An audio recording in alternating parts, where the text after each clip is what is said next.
Hello. Now we have a reading. Sidney Sheldon, Master of the Game. Copyright 1982 by Sheldon Literary Trust. Prologue.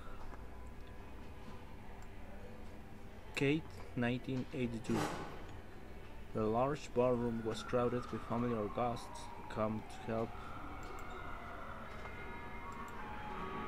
with to celebrate her birthday. Kate Blackwell watched them mingle with the flesh and blood people, and in her mind the scene was dreamlike fantasy as the visitors from another time and place glided around the dance floor with the unsuspecting guests in black and tie alone. Shimmering evening gowns. There were 100 people at the party at Cedar Hill House in Dark Harbor, Maine. Not counting the ghost, Kate Blackwell thought wryly. She was a slim, petite woman with a regal bearing that made her appear taller than she was. She had a face that one remembered, a proud bone structure, dawn grey eyes, and a stubborn chin, a blending of her Scottish and Dutch ancestors. She had fine white hair that once had been a luxuriant black cascade, and against the graceful folds of her ivory velvet dress, her skin had the soft translucence old age sometimes brings. I don't feel like 90, Kate Blackwell thought. Where have all the years gone? She watched the dancing ghosts. They knew they were there. They were a part of those years, a part of my life.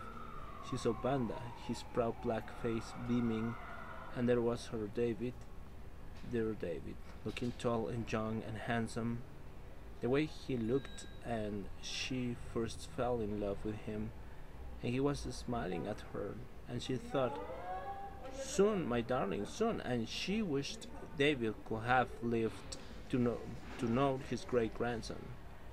Kate's eyes searched the large room until she saw him. He was standing near the orchestra, watching the musicians. He was a strikingly handsome boy, almost 8 years old, fair haired, dressed in black velvet jacket and tartan trousers. Robert was a replica of his great great grandfather, Jamie McGregor, the man in the painting above the marble fireplace. As though sensing her eyes on him, Robert turned and Kate beckoned him to her with a wave of her fingers. The perfect 20-carat diamond her father had scooped out on a sandy beach almost 100 years ago, as lighting in the radiance of the crystal chandelier. Kate watched with pleasure as Robert threaded his way through the dancers. I'm the past, Kate thought. He's the future. My great grandsons will take over Kruger Brand Limited one day. He reached her side and she made room for him on the seat beside her. Are you having a nice birthday, Gran? Yes, thank you, Robert. That's a super orchestra. The conductor's really bad. Kate looked at him in momentary confusion. Then her brow cleared. Oh, I presume that he means he's good. Robert grinned at her. Right, sure don't seem 90, Kate Blackwell laughed. Just between the two of us, I don't feel it. He slipped his hand in hers, and they sat there in a contented silence.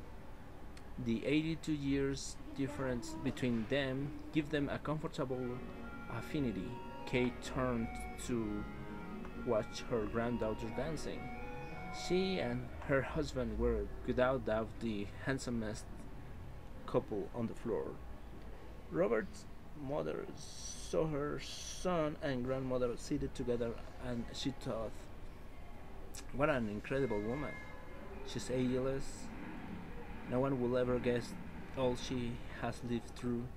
The music stopped and the conductor said, Ladies and gentlemen, it's my pleasure to present young Master Robert. Robert squeezed his grandmother's hand, stood up, and walked over the piano. He sat down, his face serious and intent, and then his fingers began to race across the keyboard. He played screaming, and it was like the rippling of moonlight on water. His mother listened and thought, he's a genius.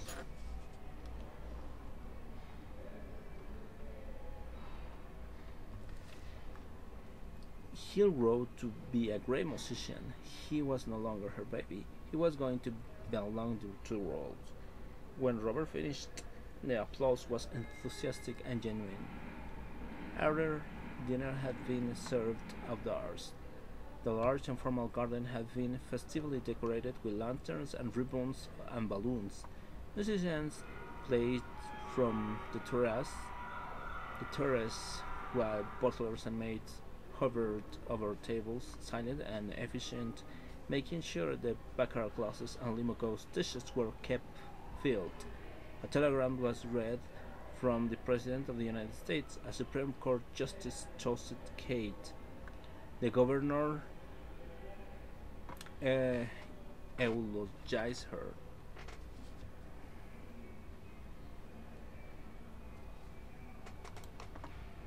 One of the most remarkable women in the history of nation, Kate Blackwell's endowments to hundreds of charitable causes around the world are legendary. The Blackwell Foundation has contributed to the health and well-being of people in more than 50 countries. To paraphrase the late Sir Winston Churchill, never have so many owed so much to one person. I have had the privilege of knowing Kate Blackwell. Bloody hell, Kate thought. No one knows me. He sounds like he's talking about some Saint.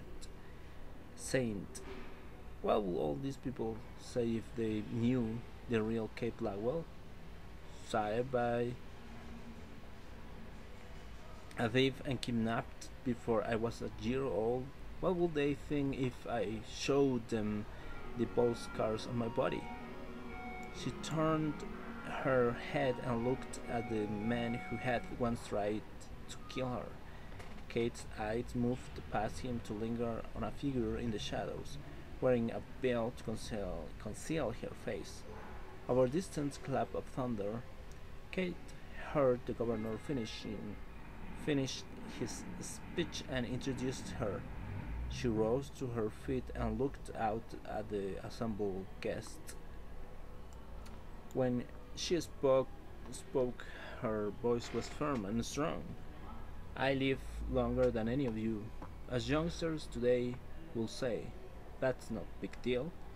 But I'm glad I made it to this age, because otherwise I wouldn't be here with all you dear friends.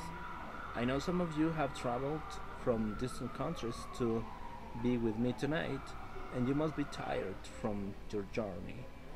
I will be fair for me to expect everyone to have my energy. There was a roar of laughter, and they applauded her.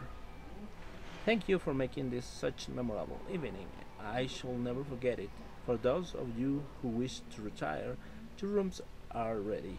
For others, there will be a dancing in the ballroom. There was another clap of thunder. I suggest we all move indoors before we get caught in one of the famous main storms. Now the dinner and dancing were over, the guests had retired, and Kate was alone with her ghost. She sat in the library, drifting back into the past, and she suddenly felt depressed. There is no one left to call me Kate, she thought. They've all gone. Her role had shrunk. Wasn't it Longfellow who said, the leaves of a memory make a mournful rustle in the dark?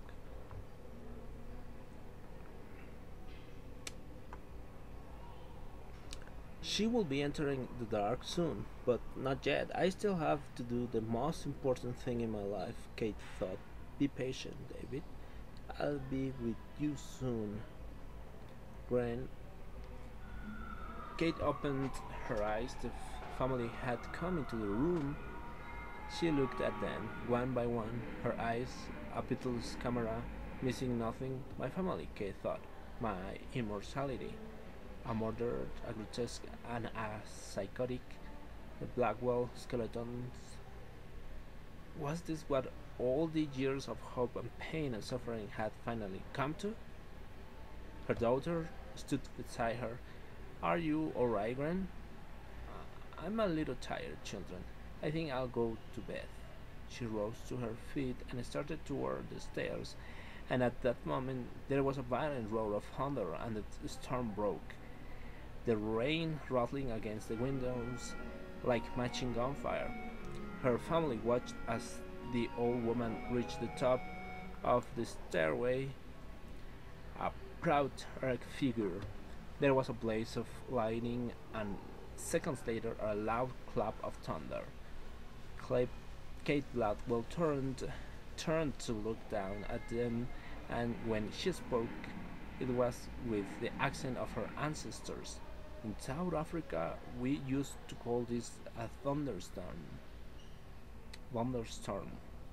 The past and present began to merge once again, and she walked down the hallway to her bedroom, surrounded by the familiar, comfortable ghost. Book 1, Jamie, 1883-1906. By God, this is a real thunderstorm, Jamie McGregor said.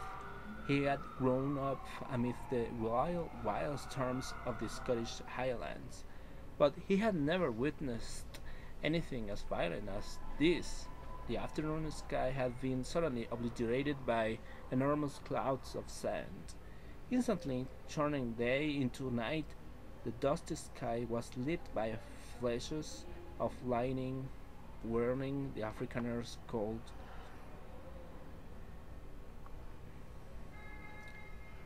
that scorched the air, followed by Donderslang. Thunder.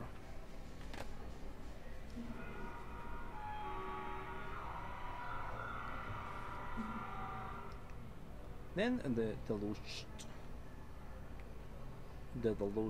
sheets of rain that smashed against the army of tents and thin huts and turned the dirt street of Cliffdrift into frenzied streams of mud. The sky was a roar, with rolling petals of thunders, rolling peals, of thunder, one following the other like artillery in some celestial war. Jamie McGregor quickly stepped aside as a house built of raw brick dissolved into mud, and he wondered whether the town of Cliffdrift was going to survive. Cliffdrift was not really a town. It was a sprawling canvas village, seething mass of tents and huts.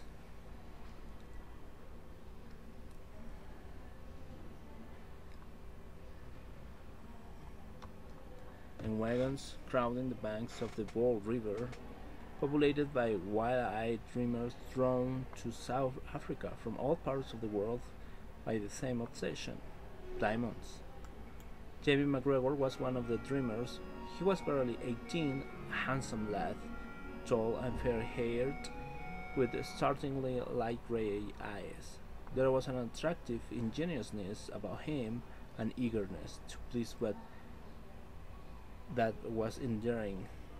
He had light-hearted disposition and a soul filled with optimism.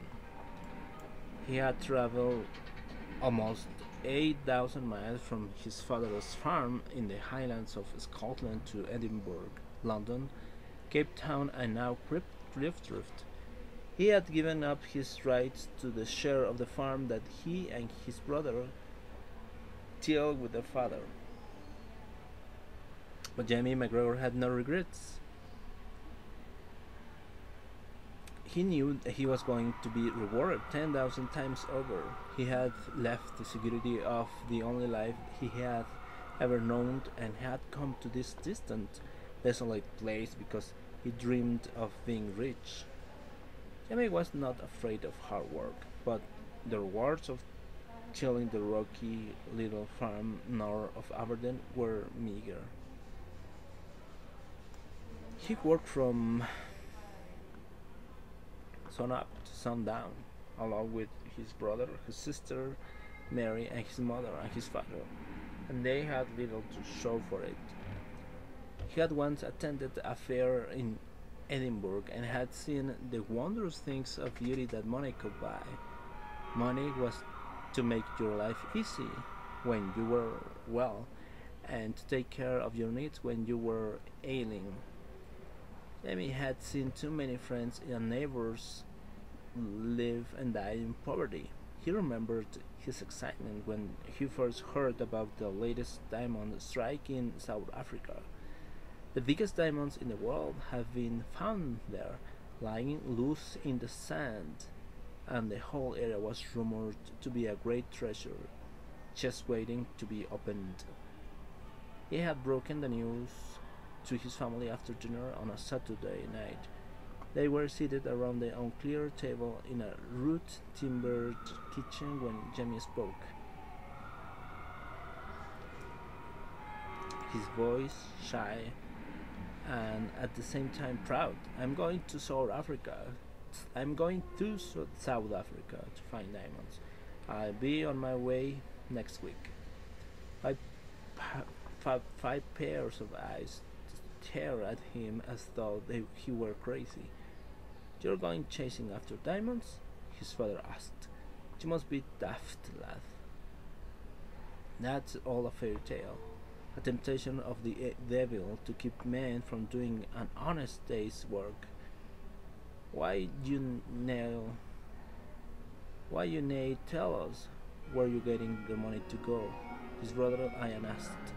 It's halfway around the world. You had no money. If I had money, Demi retorted, I wouldn't have to go looking for diamonds, will I? Nobody there has money. I'll be an equal with all them. I've got brains and a strong back. I'll not fail. His sister Mary said, any court will be disappointed. She expected to be your bride one day, Jamie. Jamie adored his sister.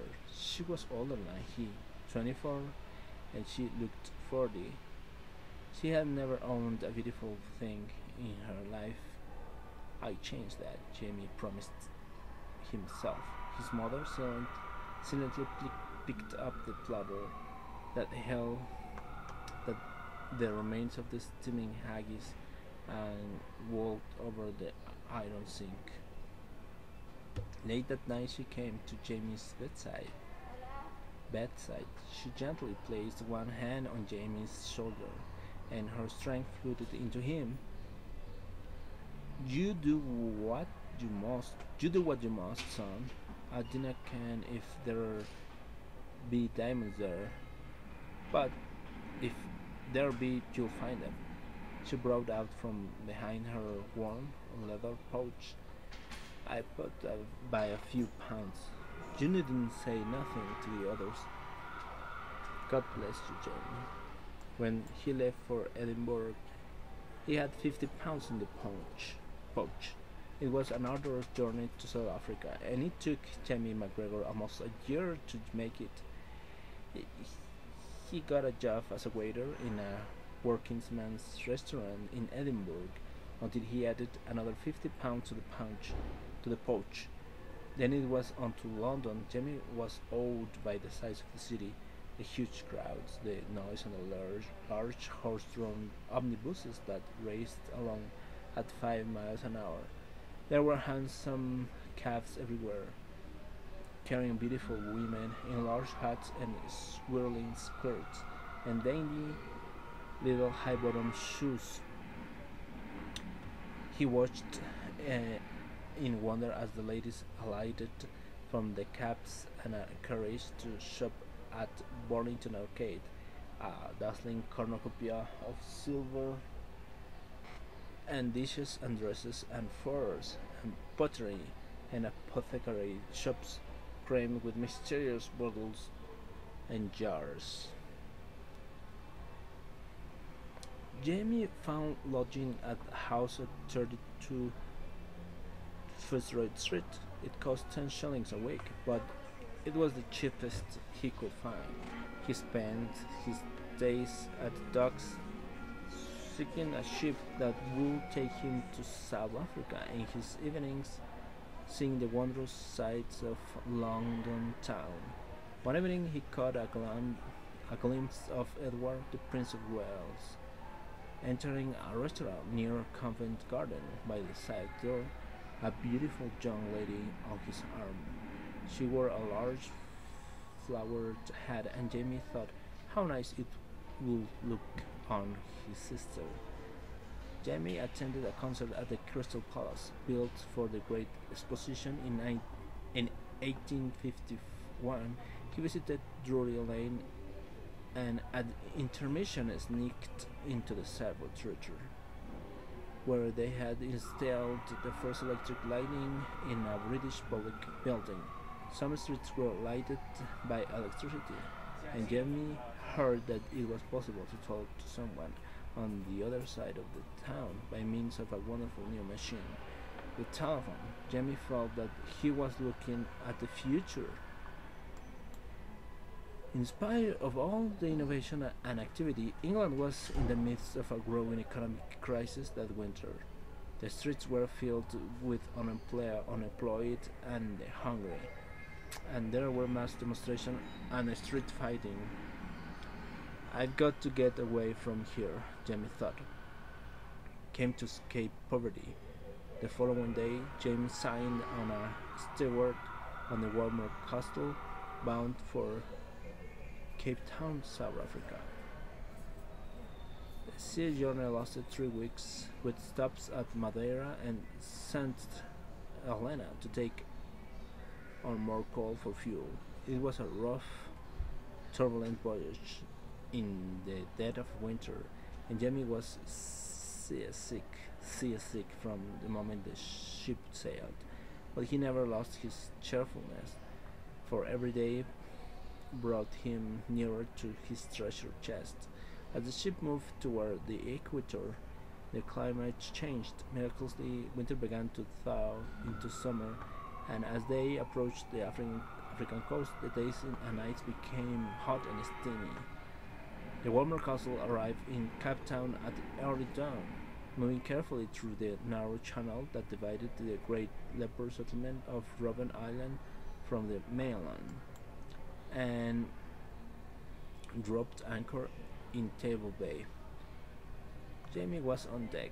Before sunrise, he watched mesmerized. The early morning fog lifted and revealed the grand spectacle of Table Mountain looming high over the city. He had arrived. The moment the ship made fast to the wharf, the decks were overrun by a horde of strangest looking people Jamie had ever seen. There were thoughts for all the different hotels: black men, yellow men, brown men, and red men, frantically offering to bear away luggage, and small boys running back and forth with newspapers and sweets and fruits for sale, handsome drivers who were half castss, cased parsists or blacks were yelling.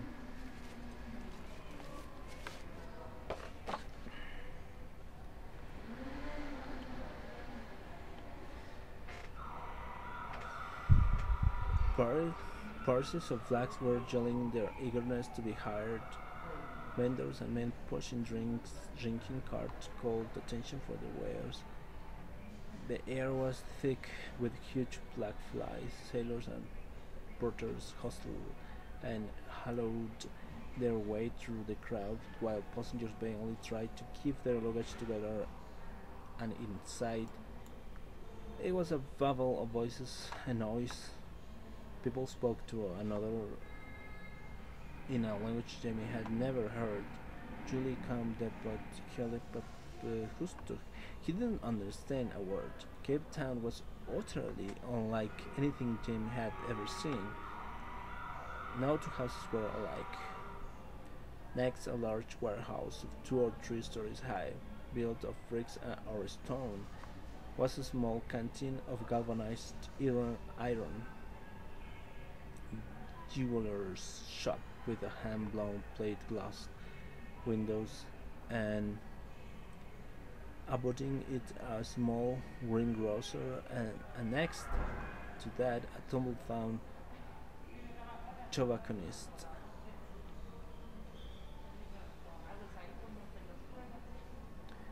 Tobacconist,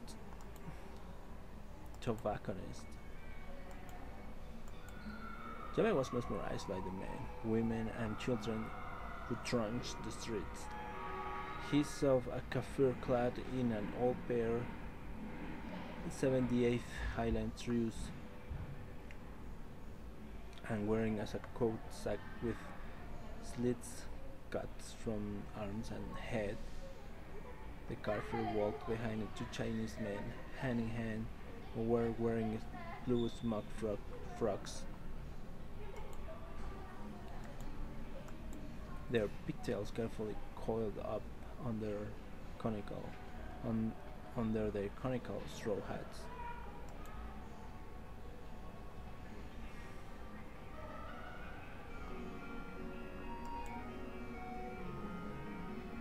There were stout, red-faced Boer farmers with some bleached hair, then wagons loaded with potatoes, corn and leafy vegetables, men dressed in brown velveteen trousers and coats with broad-brimmed soft-felt hats and on their heads, and long clay pipes in their mouths, strode ahead of their brows attired in black, with thick black veils in a large black silk bonnets. Parsi washerwomen with large bundles of soiled clothes in their heads pushed past soldiers in red coats and helmets. It was a fascinating spectacle. The first thing Jamie did was to seek out an inexpensive boarding house recommended to him by a sailor aboard ship. The landlady was a dumpy, ample-bosomed, middle-aged widow. She looked Jamie over and smiled. So, Julie, good? He blushed. I'm sorry, I don't understand. English, yes. You are here to hunt gold? Diamonds? Diamonds, yes, ma'am. She pulled him inside. You will like it there. I have all the convenience for young men like you. Jamie wondered whether she was one of them. He hoped not. Jamie wondered whether she was one of them. He hoped not.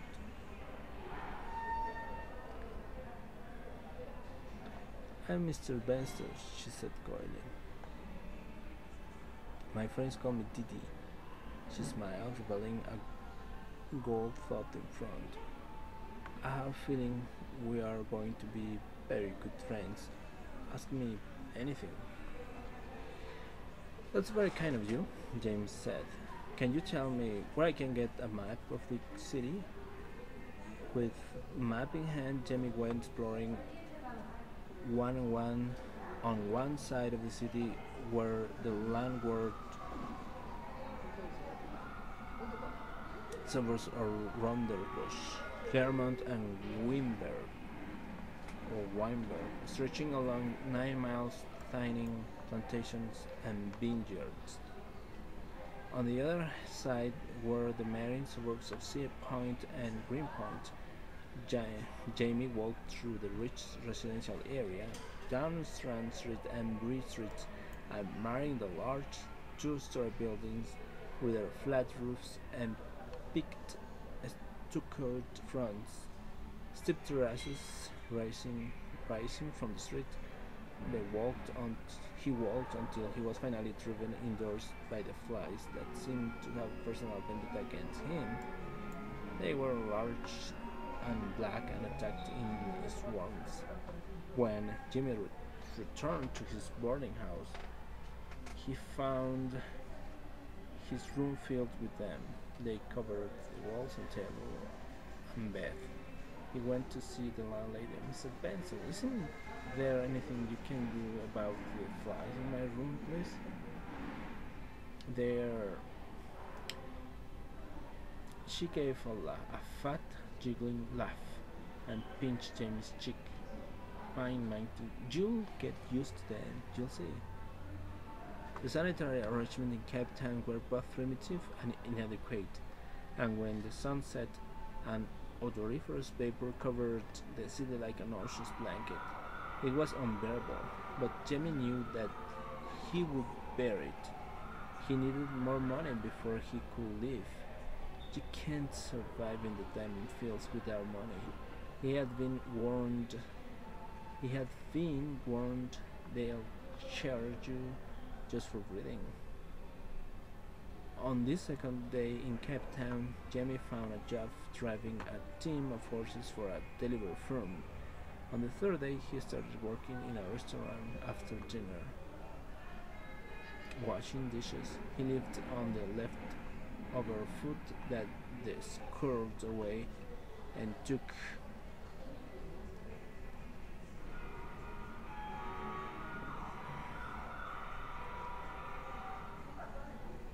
that and that he squirreled away and took back to the boarding house.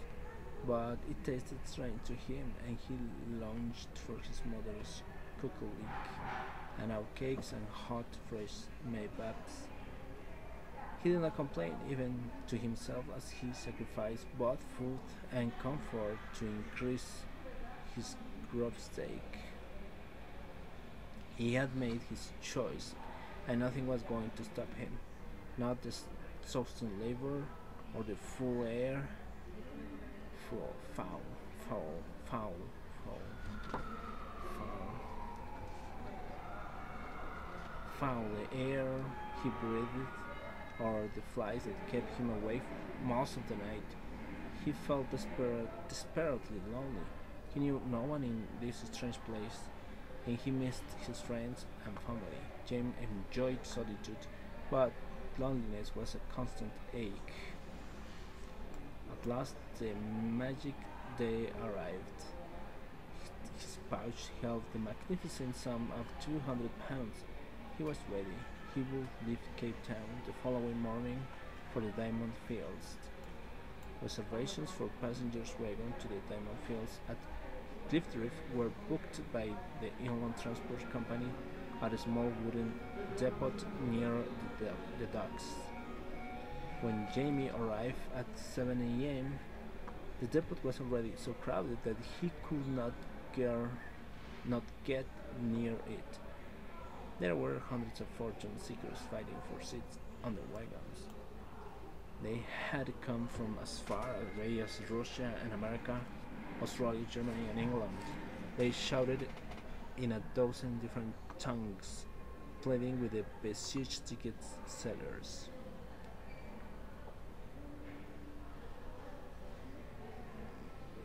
To find a space for them, Jamie watched as a burly Irishman angrily pushed his way out of the office onto the sidewalk, fighting to get through the muff. "Excuse me," Jamie said. "What's going on there?" "What's going on in there?" "Nothing," the Irishman grunted in disgust. "The bloody wagons are all booked up for the next 6 weeks." He saw the look of dismay on Jamie's face. He saw the look of dismay on Jamie's face. "That's not the worst of it, lad. The heathen bastards are charging £50 a head." It was incredible. There must be another way to get to the Diamond Fields. Two ways. You can go Dutch Express, or you can go by foot. What's Dutch Express? Bullock wagon. They travel 2 miles an hour. By the time you get there, the damned diamonds will all be gone. Jamie McGregor had no intention of being delayed until the diamonds were gone. He spent the rest the rest of the morning looking for another means of transportation. Just before noon, he found it. He was passing a livery stable with livery stable with a sign in front that said mail depot.